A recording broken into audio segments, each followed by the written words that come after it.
പറഞ്ഞു വന്നതിന്റെ ചുരുക്കത, ലോകത്ത് മുഴുവൻ ഈ സാധന, ഈ കോർപ്പറേറ്റ് എക്കണോമിക്കൽ ഫാസിസ്റ്റ് ടെററിസ്റ്റ് സംവിധാനങ്ങളിലെ സർക്കസ് കൂടാരത്തിലെ കഥാപാത്രങ്ങൾ മാത്രമാണ് ലോകത്തിലെ 90% ഭരണകൂടങ്ങളും എന്ന് പറയുന്നത്. അവിടെ നമ്മൾ നേരത്തെ RSS ഉണ്ട്, ISS ഉണ്ട്, ധോണി ഉണ്ട്, റൊണാൾഡോ ഉണ്ട്, മെസ്സി ഉണ്ട്, BBC ഉണ്ട്, CNN ഉണ്ട്, വാർത്താമാധ്യമങ്ങളുണ്ട്. അതിലുള്ള എല്ലാ ചേരുവകളും ചേർന്ന് സ്വന്തം സംവിധാനത്തെ നിലനിർത്താൻ കോർപ്പറേറ്റ് ടെററിസത്തിന്റെ മുന്നേറ്റത്തിന് യാതൊരു വിഘാതങ്ങളും സൃഷ്ടിക്കാൻ കഴിയാത്ത, ഞാൻ അവരും പറഞ്ഞ് അവസാനിപ്പിക്കുന്നു. നേരത്തെ പറഞ്ഞല്ലോ 30,000 ആളാ കേരളത്തിൽ, ഇന്ത്യ മൊത്തം ലോകത്ത് മരിച്ച് കോർപ്പറേറ്റ് ഈ സായുധ ടെററിസത്തിന്റെ പേരിൽ.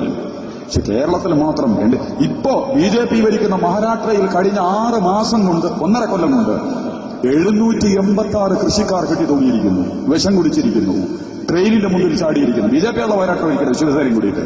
ഇന്ത്യയിലെ വിദർഭ മേഖല, ആദ്യത്തെ ശരത് പവാർ, കോൺഗ്രസും പിന്നെ NCP ഉണ്ടാക്കിയ ശരത് പവാർ, അദ്ദേഹത്തിന്റെ നാട്ടിലാണ് ഏറ്റവും കൂടുതൽ കൃഷിക്കാർ ആത്മഹത്യ ചെയ്തിട്ടുള്ളത്. 800 കൃഷിക്കാർ 1.5 കൊല്ലം കൊണ്ട്. ഇതിന് ഏത് ടെററിസത്തെ നിങ്ങൾ പിടിക്കുക? ഈ കൃഷിക്കാരൻ കെട്ടിത്തൂങ്ങാനുണ്ടായ കാരണമെന്ത്? അവന്റെ കഴുത്തിൽ കുരുക്കിട്ടത് ആരാ? എന്താ ഇതിന്റെ പ്രത്യയശാസ്ത്ര പരിസരം? എന്താ ഇതിന്റെ സാമ്പത്തിക മാനം? ഒന്നും നിങ്ങൾ ചോദിക്കരുത്, ഒരു വർത്തമാനം നിങ്ങൾ ചോദിക്കരുത്. മൻമോഹൻ സിംഗ് പറഞ്ഞു 10 കൊല്ലം കൊണ്ട് 13 ലക്ഷം കർഷകർ, 13 ലക്ഷം കർഷകർ ഇന്ത്യയിൽ ആത്മഹത്യ ചെയ്തിട്ടുണ്ട്. ആരാ ഇതിന്റെ കാരണക്കാർ? എന്തേ നിങ്ങൾ ഇതിന്റെ പിന്നിലുള്ള ടെററിസവും ഫാസിസവും ഒന്നും തടയാത്തത്? ലഷ്കർ എ തയ്യബ ചെയ്തതാ? ജയ്ഷെ മുഹമ്മദ് ISIS ചെയ്തതാ?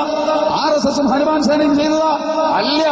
ഹനുമാൻ സേനയ്ക്കും RSSനും ജയ്ഷെ മുഹമ്മദിനും ISISനും ചെയ്യാനുള്ള പണി ലോകത്തെ മൊത്തം കൃഷിക്കളങ്ങളെ, കർഷകന്മാരെ, അവരുടെ വിഭവങ്ങളെ, അവരുടെ മണ്ണിനെ, അവരുടെ വിപണിയെ, അവരുടെ എല്ലാം കോർപ്പറേറ്റുകൾ കൈവശപ്പെടുത്തി കഴിഞ്ഞിരിക്കുന്നു. ഏകപക്ഷീയമായി അതവർ കൈവശപ്പെടുത്തുമ്പോൾ അതിനെതിരെ രൂപപ്പെടാൻ സാധ്യതയുള്ള ജനകീയ സമരങ്ങള് ചെറുക്കുന്നതിന് വേണ്ടിയാണ് ISISും RSSും ലഷ്കർ എ തയ്യബയും ഹനുമാൻ സേനയും സകലതിനെയും എല്ലായിടത്തും ഇങ്ങനെ കുറെ സാധനങ്ങൾ ലോകത്ത് മുഴുവൻ. എന്നിട്ട് നമ്മളെ മുമ്പിൽ ആരെ അവതരിപ്പിച്ചു തരും? പാകിസ്ഥാനിൽ പോയ RSS വലുത്, ഇവിടെ വന്നാല് ജയ്ഷെ മുഹമ്മദ് വലുത്. അങ്ങനെയാണ് ഓരോ പത്രത്തിൽ RSSന്റെ ലെവലാണ് നവാസ് ഷെരീഫ് ഭരിക്കുക.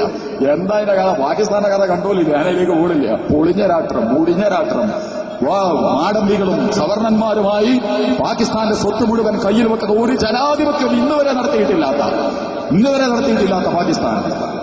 അവിടുത്തെ വ്യക്തികളും ഗ്രൂപ്പുകളും, ബിലാവൽ ഭൂട്ടോ, നവാസ് ഷെരീഫ്, അതുപോലെ തന്നെ അവിടുത്തെ പർവേസ് മുഷറഫ്, ഇവരൊക്കെ പാകിസ്ഥാന്റെ 2/3 വരുന്ന സമ്പത്തിന്റെ ഉടമകൾക്ക് തുല്യമാണെന്നാണ് പറയുന്നത്. വലിയ ഭൂവുടമകൾ, ഏറ്റവും വലിയ പ്രശ്നങ്ങളും പിന്നോക്കാവസ്ഥകളും, അമേരിക്കയുടെ ഉപകരണം ഏഷ്യൻ മേഖലയിലെ, ഇതൊക്കെ കൂടി കളിക്കുക. ആ പാകിസ്ഥാനിൽ RSSന്റെ പേര് പറയും. ഇവിടെ നമ്മളെ വൃത്തപത്രം കാണൂലേ? വൃത്തപത്രം പോലും കാണൂല. വൃത്തപത്രത്തിൽ എന്താ വരിക? പാകിസ്ഥാൻ ഭീകര സംഘം. അപ്പൊ 2 കൂട്ടർക്ക് പോയി. പാകിസ്ഥാൻ നവാസ് ഷെരീഫ് ആളും കൂടി കെട്ടിപ്പിടിക്കുന്നുണ്ടാലോ? അതിലേക്ക് പിന്നെ നമ്മൾ പോണില്ല. ഇതൊക്കെ ഒരു പൊറാട്ട് രാഷ്ട്രീയമാണ് സുഹൃത്തെ. ലോകത്ത് നടന്നുകൊണ്ടിരിക്കുന്ന അതിഭീകരമായ കള്ളത്തരങ്ങൾ, ഈ പൊളിറ്റിക്സ്, കോർപ്പറേറ്റുകൾക്കും ആയുധ കച്ചവടക്കാർക്കും ലോകത്തെ വിപണി കൈവശപ്പെടുത്താൻ ആഗ്രഹിക്കുകയും ചെയ്യുന്ന വളരെ അതിനാണ് മാധ്യമങ്ങൾ. 90% ലോകമാധ്യമങ്ങളും മുതലാളിമാരുടേതാ, ഹിന്ദുക്കളുടേതല്ല, മുസ്ലിങ്ങളുടേതല്ല, രാമന്റെതും കൃഷ്ണന്റെതും മാർക്സിന്റെതും ഗാന്ധിയുടേതുമല്ല, ജനാധിപത്യ സോഷ്യലിസ്റ്റ് സെക്യുലർ പ്രസ്ഥാനങ്ങളുടേതല്ല, കോർപ്പറേറ്റ് മുതലാളിമാരുടേതാ. അതുകൊണ്ട് കൃത്യമായ ടാർഗറ്റ് അതിനുണ്ട്. BBCയും CNN മുതൽ ഏഷ്യാനെറ്റിനടക്കം കൃത്യമായ ടാർഗറ്റ് ഉണ്ട്. കാരണം റൂപ്പർട്ട് മർഡോക്കിന്റെ കീഴിൽ ഓരോന്നും ലോക മാധ്യമങ്ങളെടുത്ത് പരിശോധിച്ചോ? ആ മാധ്യമങ്ങളെയും രാഷ്ട്രീയക്കാരെയും രഹസ്യാന്വേഷണ സംവിധാനങ്ങളെയൊക്കെ കൂട്ടിപ്പിടിച്ചിട്ട് വല്ലാത്ത ഒരു രാഷ്ട്രീയം. ഞാൻ അവസാനിപ്പിക്കുന്നു ഒന്നുകൂടി. ഞാൻ പറഞ്ഞതിന്റെ ചുരുക്കത, നിങ്ങളെ ജനാധിപത്യവും മതേതരത്വവും സെക്യുലറിസം ഒന്നും പറഞ്ഞിട്ട് കാര്യമില്ല.